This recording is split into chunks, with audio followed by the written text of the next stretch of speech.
ایک آدمی کو میں نے کہا، میں نے یار بیٹا اگر تم چاہتے ہو کہ دنیا میں تمہارا نام بڑا بن جائے، دنیا میں تم عزت والے بن جاؤ، اگر یہ چاہتے ہو اپنے باپ کی خدمت کرو، اپنے باپ کی خدمت کرو۔ وہ کہتا ابا یہ سارے کام ہی 2 نمبر میں۔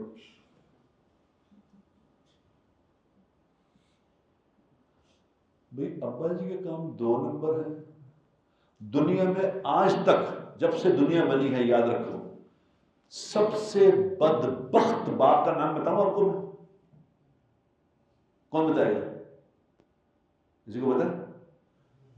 سب سے دنیا کا بدبخت باپ کا نام تھا آزر۔ آزر جو ابراہیم علیہ السلام کا باپ تھا، سب سے بدبخت آدمی وہ تھا۔ کیوں؟ وہ خود بت بناتا تھا، خود بت بناتا بھی تھا، بتوں کی پوجا بھی کرتا تھا، اور بتوں کی پوجا کرنے پہ لوگوں کو ترغیب بھی دیتا تھا۔ اور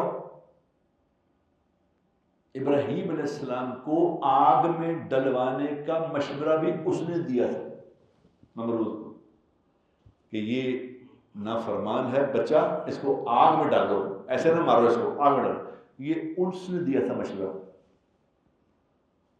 اتنا بدبخت اور ایسا فرما بردار بچہ دنیا میں کوئی نہیں جتنا ابراہیم تھا علیہ السلام۔ انہوں نے کیا کہا؟ انہوں نے کہا ابا جی آپ میرے ساتھ جو مرضی کریں، میں آپ کے لیے اللہ سے مغفرت کی دعا کرتا ہی رہوں، کرتا ہی۔ آج دنیا میں لوگ باپوں کو قتل نہیں کر دیتے صرف پیسوں کی وجہ سے؟ اس سے بڑی بھی کوئی بدبختی ہے کہ ایسا فرما بردار اولاد اور ایسا بدنصیب باپ، نہ ایسا بدنصیب کوئی باپ دنیا میں آیا ہے، نہ ایسا فرما بردار بچہ آیا ہے کہ اللہ کرے گا اس خبردار اس کے لیے مغفرت کی دعا نہ مانگنا۔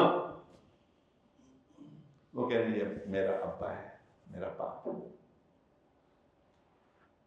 تم اپنے باپ کے بارے میں کوئی غلط بات دیکھتے ہو تو اس کے فیصلہ کر لیتے ہو کہ یہ انسان ہے، وہ تو تمہیں تو اس کی تابعداری کا حکم ہے، تم اپنا کام کرو، جو تمہیں کہا گیا وہ کرو،